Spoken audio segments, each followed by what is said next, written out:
My husband and I and my adult daughter went out to dinner, and our waitress came to the table and she was clearly in a negative mood. We could have said, we want a different waitress. We could have done that. But my daughter looked at her and she said, "Are you having a bad day?" And she just melted. She didn't really talk about it, but she sort of said yes. And then all of a sudden she was available because somebody saw her, somebody cared. That's Phyllis Leavitt, psychotherapist for over 3 decades and author of America in Therapy. We don't know what people have suffered. We just judge them so much by their exterior, by their defenses, really. Phyllis is here to share how true inner healing through therapy is about breaking cycles of dysfunction to create safety and reconnection. So much of what hurts people is that they feel like they have to have this perfect exterior, and there's only a certain way to look in the world. And you can't show any flaws because it's a sign of weakness or it's a sign of failure, when we're all fallible. I'm your host, Reverend Eugen Bond, producer of the Enoughism podcast. For more about the show, visit IamEnoughism.com. And stay tuned for part 2 of Phyllis's episode, where we'll be discussing how journaling improves mental health by giving you permission to tell your truth. To learn more about a new meditation style I've created combining live guided meditation with interactive journaling, check out Enoughism's virtual meetup group called Live Your Best Freaking Life, Guided Meditation and Journaling. Now with 1,400 members from around the world, check out meetup.com/Enoughism-podcast to see what it's all about. Thanks, and enjoy part 1. My name is Phyllis Leavitt, and I've been a psychotherapist for over 34 years. One of the main elements of really good psychotherapy is that we kind of look back into our past and see what the conditioning elements of our life have been, what the role models of human relations were that we learned in our families, what the experiences were, for better or for worse, with other people within the family, at school, with friends, in the community, in our places of worship, whatever they might have been. We sort of look mostly, at least to begin with, the places where we were injured, the places that led to coping mechanisms that weren't functional, or beliefs about ourselves that weren't positive, and that inspired us to coping mechanisms that later we found didn't work, like hiding or isolation or aggression or being run by obsessive fears or addiction, workaholism, people pleasing. There's a long list of ways that people cope when they're hurt by others, or they don't get the things that they need met by others, that are what we sort of look at. So part of the healing process is going into our past and also uncovering our strengths and our gifts and the good influences. And the idea of good therapy is to rework the things that were negative or hurtful and emphasize and expand and grow the things that were positive and that were our gifts and strengths. And I see that as a positive way to apply that to our country. We are made up of millions of immigrants who fled persecution and poverty. Not everyone, but many. And many of the original settlers were released from prison to start a colony over here for England. And so we have a history of trauma that actually hasn't been dealt with, that hasn't been on a national level taken on as we could heal this. We could look at the elements of healing for individuals and families and apply them to our nation. And part of that is understanding the effects of unresolved trauma. And I think this is one of the things that we don't talk about at all, is the ways that we've traumatized others. None of us are blameless. Many of us have been severely victimized with no question, but most of us, out of our own wounding, have not been stellar in our own personal relations at every moment. And it's okay. These are normal outcomes from the things that we've suffered that aren't healed.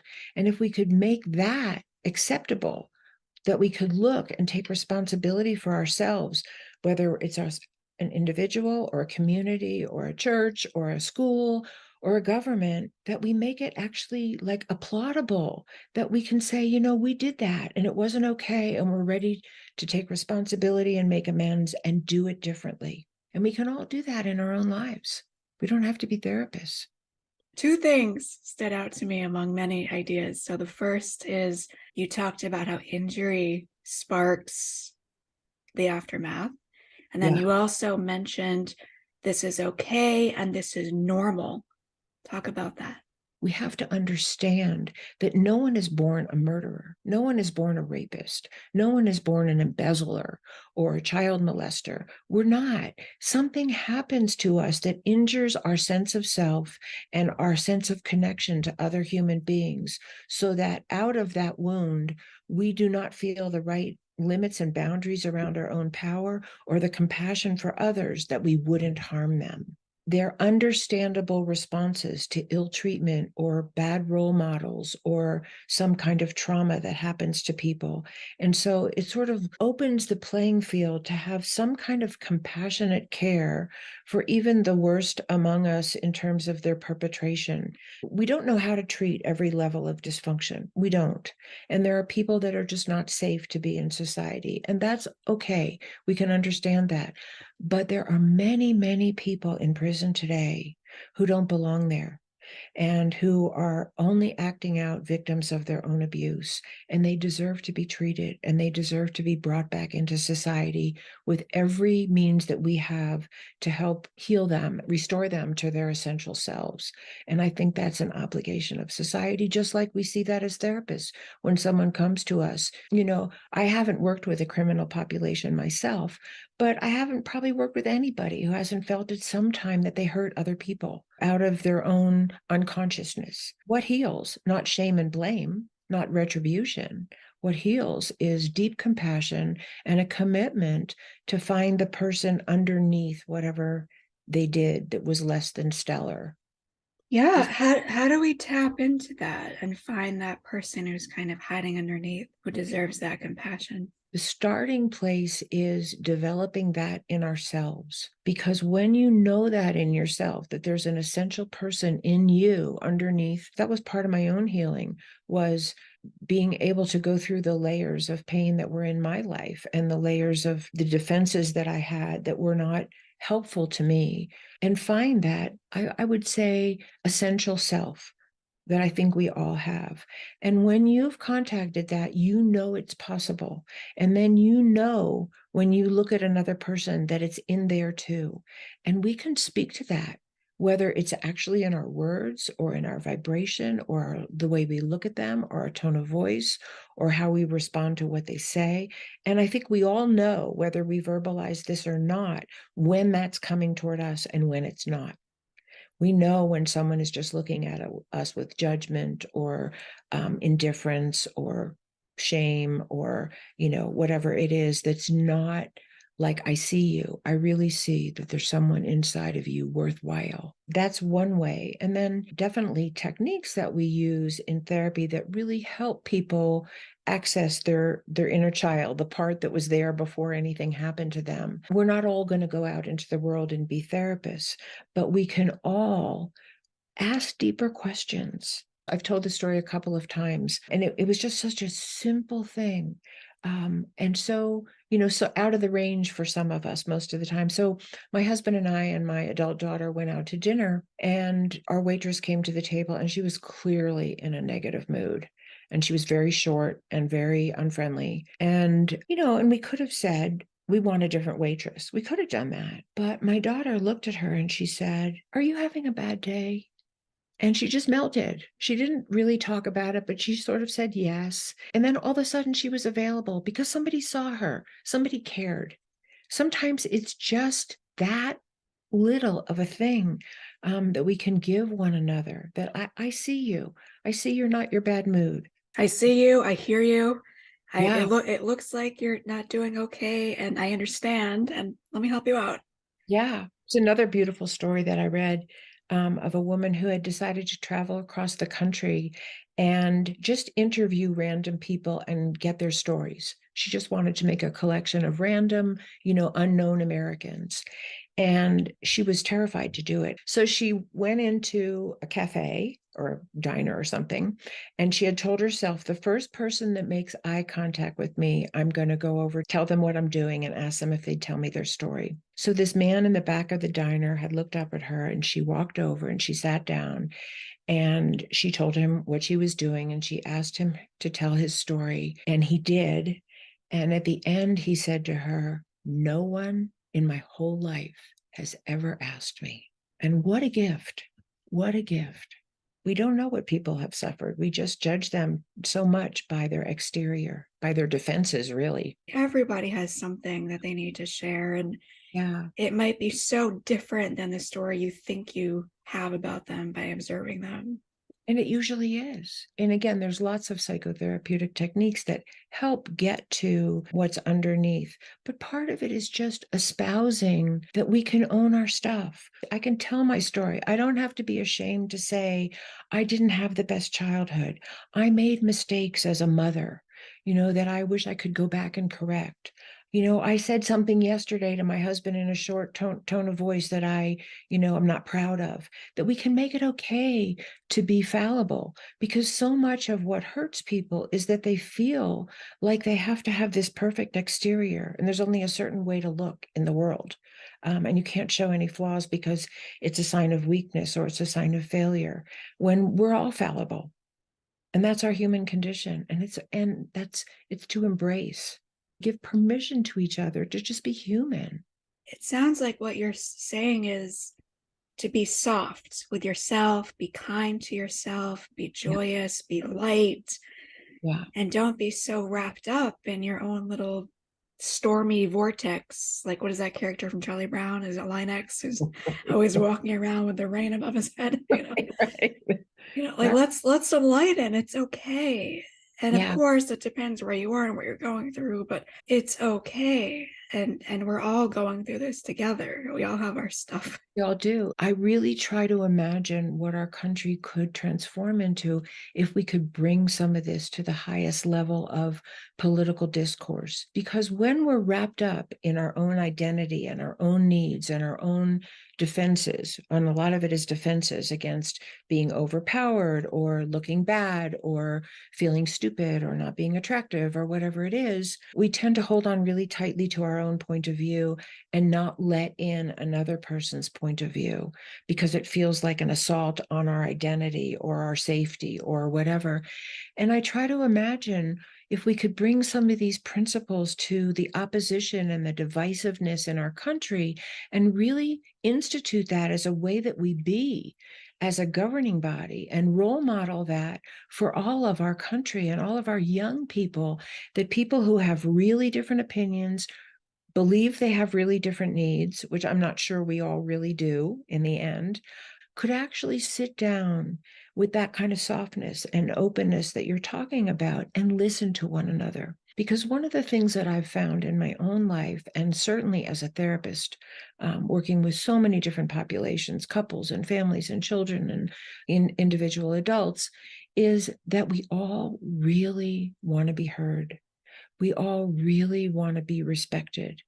And we all really want to connect with other people in a safe, loving, and valuing kind of way. But we haven't learned how to give that to one another. So we demand it for ourselves, but we don't necessarily give it to other people. And that's one of the big learnings of psychotherapy. And it's not a judgment to say that. I think we're conditioned that way. I certainly didn't grow up in a family that ever talked about anything. What my parents thought was the way it was. Nobody actually knew to even ask what the kids in the family felt or wanted. We were supposed to want what they wanted. This is a new learning, I think, societally, that we all want to be heard.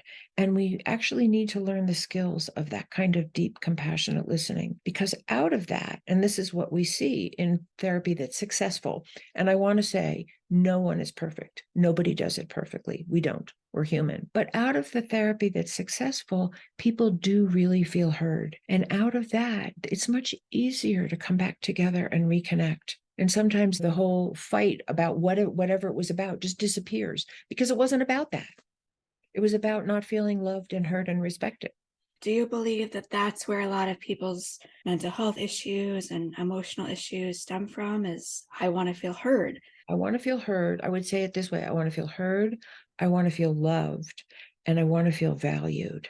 And because all of that is like a healthy bonding and reconnection with other people. What brings people the most pain and the resulting worst dysfunction is a lack of love and belonging, a lack of feeling like they're a part of and valued in connection with other people.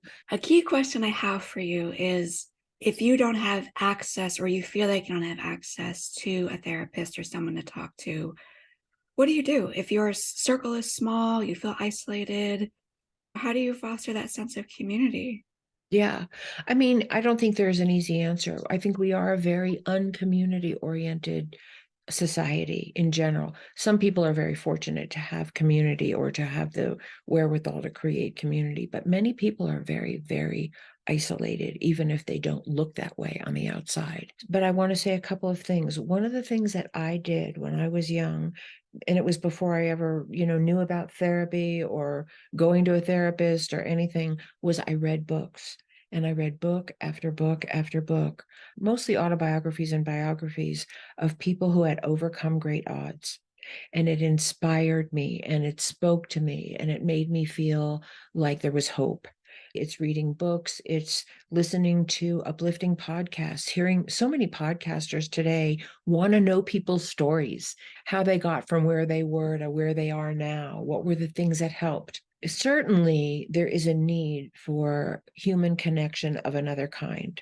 It's not all going to come through media or books. We need to be healed with other people because the injuries are from other people and they are to our human connection. And ultimately, we need to find that connection with other people. But along the way, do what you love. If nature calls to you, go to nature. Nature can be unbelievably healing. Animals can be healing. Art can be healing. Creativity can be healing. Music can be healing. It's that will to just keep going and find the next thing that opens your heart or has you feel connected to yourself. And look for other people, look for groups. Call a hotline if you have to. Find a human voice. There's so many things, but ultimately, and this is the second thing I want to say about this, I want to see that commitment to helping heal one another and stop the cycle of abuse that's so rampant in our country, that's creating so many victims and survivors who are not functioning well in their own lives. I want our commitment to be to our mental health. I want our resources to go to helping families, to having more programs for children, to offering more therapy, to helping people have better housing and medical care and education, because these are all the things that help produce mentally well human beings. When people live in a world where they see someone has $1 million yacht or $175 million yacht and they don't have enough food on their table, it's abuse. It's passive abuse to live in a world of plenty and be neglected and be deprived. And if you're of a minority population, to be looked down on and considered to be of blame for your own circumstances. That's a form of severe emotional abuse. And we have many people suffering from that today. Many people. If a family was feeding one child and starving another child, they'd be put in jail. The parents would be put in jail. But as a country, we allow these things to be done. We would consider criminal if they were done to us. And that's a sign of failing mental health. Yeah. Yeah. How many times in your own life would you say that somebody offering you a bigger picture really helped you pull you out of a stuck place? We need a bigger picture because sometimes the stuck place is like these four walls around us that are just so tight we can't see beyond them. Phyllis, thank you so much for sharing your thoughts and your perspectives. I really appreciate it. Thank you so much for having me. It's a delight talking with you. It's always wonderful to speak with like-minded people and, people who are sort of after the same thing and the same kinds of healing for individuals and for the collective. I just very, very, very much appreciate you. Thank you.